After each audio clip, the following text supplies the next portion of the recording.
Hello everyone, అందరూ ఎలా ఉన్నారు? నేను చాలా బాగున్నాను. యాక్చువల్లీ నేను ఈరోజు చికెన్ కర్రీ చేయబోతున్నాను. సో ఈజీగా సింపుల్గా చికెన్ కర్రీ ఎలా చేసుకోవాలో అందరికీ తెలుసు యాక్చువల్లీ. కాకపోతే ఇంకొంచెం టేస్టీగా ఎలా చేసుకోవాలో నేను ఈరోజు చూపించబోతున్నాను. చికెన్ని శుభ్రంగా కడుక్కొని ఒక బౌల్లోకి తీసుకొని దాంట్లో పసుపు, కారం, అలానే కొంచెం ఉప్పు వేసి కలుపుకొని మనం అల్లం వెల్లుల్లి పేస్ట్ రెడీ చేసుకుందాం. యాక్చువల్లీ జింజర్ గార్లిక్ పేస్ట్లోనే నేను గరం మసాలా సామాన్లు కూడా వేసి మిక్సీ పట్టేస్తాను. అప్పుడే టేస్ట్ ఉంటుంది. పౌడర్ కన్నా ఇట్లా పేస్ట్లో వేస్తే టేస్ట్ ఉంటుందని చెప్పి నేను దాన్ని మిక్సీ పట్టుకుని పేస్ట్ని వేస్తాను. సో ఈ బౌల్లోనే అల్లం వెల్లుల్లి పేస్ట్ కూడా వేసి దాన్ని మ్యారినేట్ చేసుకోవాలి. సో మనం ఎంతసేపు మ్యారినేట్ చేస్తే చికెన్ అంత టేస్టీగా ఉడుకుతుంది. సో ఇది ఫుల్గా కలుపుకొని మనం యాక్చువల్లీ కర్డ్ వేసుకుంటాం కదా, కర్డ్ వేసుకున్నా ఓకే, లేదు అంటే కొంచెం లెమన్ వేసుకున్నా కూడా చికెన్ పీసెస్ జ్యూసీగా తయారవుతాయి ఆ పులుపుకి. సో ఒక చెక్క లెమన్ పిండుతున్నాను. సో చికెన్ చాలా జ్యూసీగా తయారవుతుంది, కర్రీలో కూడా చాలా బాగుంటుంది పీస్.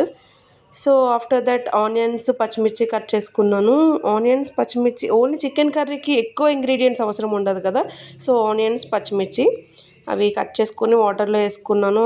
తర్వాత అవి కట్ చేసి పెట్టుకుని స్టవ్ పైన ప్యాన్ పెట్టి, సో ప్యాన్ కాదులేండి, నేను దేంట్లో చికెన్ చేసుకుంటానో అదే పెట్టి దానిలో ఆయిల్ వేసాను.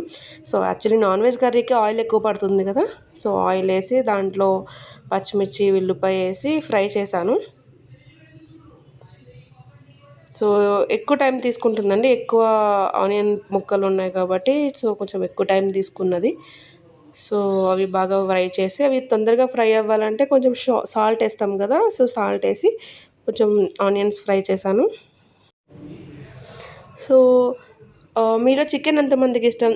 ఆబ్వియస్లీ చికెన్ ఎవరికి ఇష్టం ఉండదు చెప్పండి. యాక్చువల్లీ నా ఉద్దేశంలో చికెన్ ఇష్టం లేని వాళ్ళు చాలా తక్కువగానే ఉంటారు.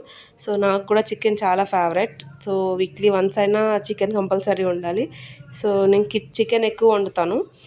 సాల్ట్ వేసుకొని ఒకసారి దాన్ని కలుపుకొని మూత పెట్టుకొని వేయించుకోవాలి. మధ్య మధ్యలో మూత తీసుకొని అవి ఒకసారి కలుపుకుంటూ ఉండాలి, మాడిపోతూ ఉంటాయి కదా. మాడిపోకుండా ఒక్కొక్కసారి మధ్యలో మూత తీసుకొని కలుపుకుంటూ అలానే వాటిని ఫ్రై చేసుకోవాలి. అవి ఫుల్ గోల్డెన్ బ్రౌన్ కలర్స్ వచ్చే వరకు ఆనియన్స్ని మూత పెట్టుకొని ఫ్రై చేసుకుంటూ ఉండాలి. మనం జింజర్ గార్లిక్ పేస్ట్ని ఇందాక చికెన్లో వేసాం కదండి మ్యారినేట్ చేయడానికి, ఇంకొంచెం ఉంటే దానిని ఆనియన్స్లో వేసి బాగా ఫ్రై చేసుకోవాలి.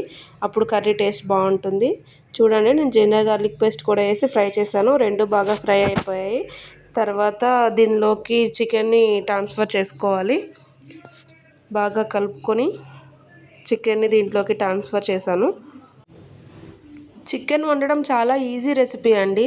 బట్ చికెన్లో టేస్ట్ రావాలంటే కొన్ని టిప్స్ ఉంటాయి. మనం చికెన్ని ఎక్కువ ఉడికిస్తాం కదా, చికెన్ని ఎక్కువ ఉడికించే కన్నా ఎక్కువ ఫ్రై చేస్తే టేస్ట్ బాగుంటుంది చికెన్లో. సో వాటర్ వేయకుండా దాంట్లో ఉండే చికెన్లో చాలా వాటర్ ఉంటాయి కదా, ఆ వాటర్తోనే చాలాసేపు మనం కొంచెం సిమ్లో కాకుండా అలానే హైలో కాకుండా మీడియంలో పెట్టుకొని ఫ్రై చేసుకుంటూ ఉండాలి. సో ఎంతసేపు చికెన్ ఫ్రై చేస్తే అంత బాగుంటుంది టేస్ట్. సో మనం ఎక్కువ చికెన్ని ఉడకబెట్టినా కూడా చికెన్ పీసెస్ అవి చిన్న చిన్న పీసెస్గా అయిపోతాయి కదా. అలా కాకుండా మూత పెట్టుకొని వాటిని కొంచెం సేపు అట్లా ఉంచి మళ్ళీ తీసుకొని కలుపుకుంటూ అట్లా ఫ్రై చేసుకున్నామంటే చికెన్ చాలా టేస్టీగా ఉంటుంది. సో నేను కూడా అలానే చేస్తున్నాను. సో మూత పెట్టి కాసేపు ఉంచి మళ్ళీ తీసి కలుపుతున్నాను. సో అట్లా కలుపుతూ ఉంటే చికెన్ అడుగు పట్టకుండా ఉంటుంది. ఒకసారి అలా ఫ్రై చేసుకొని మళ్ళీ దానిపైన మూత పెట్టుకొని మీడియం ఫ్లేమ్లోనే ఉంచుకోవాలి. సో చూసారు కదా వాటర్ మొత్తం ఎట్లా బయటకు వస్తుందో చికెన్లోది. సో దాన్ని ఒకసారి కలుపుకోవాలి. ఇలా ఆయిల్ మొత్తం బయటకు డిజాల్వ్ అయిపోయిన తర్వాత అప్పుడు మనం కొంచెం వాటర్ వేసుకోవాలి.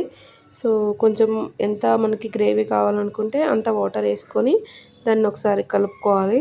ఈలోగా నేను టిప్ రెడీ చేస్తాను. సో ఆ టిప్ ఏంటి కాదండి, కోకోనట్ పచ్చి కొబ్బరికాయని మిక్సీలో వేసుకొని కొంచెం అట్లా లైట్గా గ్రైండ్ చేసుకొని దాన్ని ఆ వాటర్ వేసిన తర్వాత అది ఉడుకుతూ ఉన్నప్పుడు పైన వేసుకుంటే చాలా మంచి స్మెల్ వస్తుంది, అలానే గ్రేవీ వస్తుంది, అలానే టేస్ట్ కూడా సూపర్ ఉంటుందండి. ఒకసారి మీరు కూడా ట్రై చేయండి ఈ టిప్ని.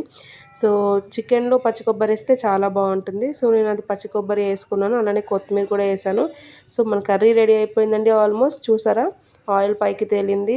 సో ఎంత గ్రేవీ మనకి కావాలో అంత గ్రేవీలో మనం స్టవ్ ఆఫ్ చేసుకోవచ్చు. సో నాకైతే ఇది చాలు. సో చూడండి ఒకసారి కర్రీ ఎంత బాగుందో చూడడానికి కూడా. సో గ్రేవీ కూడా బాగా వచ్చింది, ముక్కలు కూడా బాగానే ఉడికాయి. మన కర్రీ రెడీ అయిపోయింది. అలానే పక్కన నాకు కుక్కర్లో రైస్ కూడా రెడీ అయిపోయింది. ఒక్కసారి టేస్ట్ ఎలా ఉందో మీకు చూపిస్తాను. పీస్ ఎలా ఉడికిందో ఒకసారి చూపిస్తాను చూడండి. సో ఒక ప్లేట్లో కొంచెం రైస్ తీసుకున్నాం. మా రైస్ ఇట్లనే ఉంటుందండి, 1 టైం పాలిష్ రైస్. సో కొంచెం కలర్ వైట్గా ఉండదు. సో అట్లనే కొంచెం కర్రీ వేసుకొని టేస్ట్ ఎలా ఉందో చెప్పేస్తాను. సో నేను వండింది కాబట్టి నేను ఆబ్వియస్లీ బాగుందనే చెప్తాను, బట్ నిజంగా బాగుంటుంది టేస్ట్. ఒకసారి మీరు ట్రై చేసి ఎలా ఉందో నాకు చెప్పండి. సో పీస్ కూడా చాలా బాగా ఉడికింది, కర్రీ స్మెల్ బాగుంది, టేస్ట్ కూడా చాలా బాగుంది. సో ఒకసారి మీరు కూడా ట్రై చేసేయండి. Thanks for watching. Please subscribe my channel. Thank you.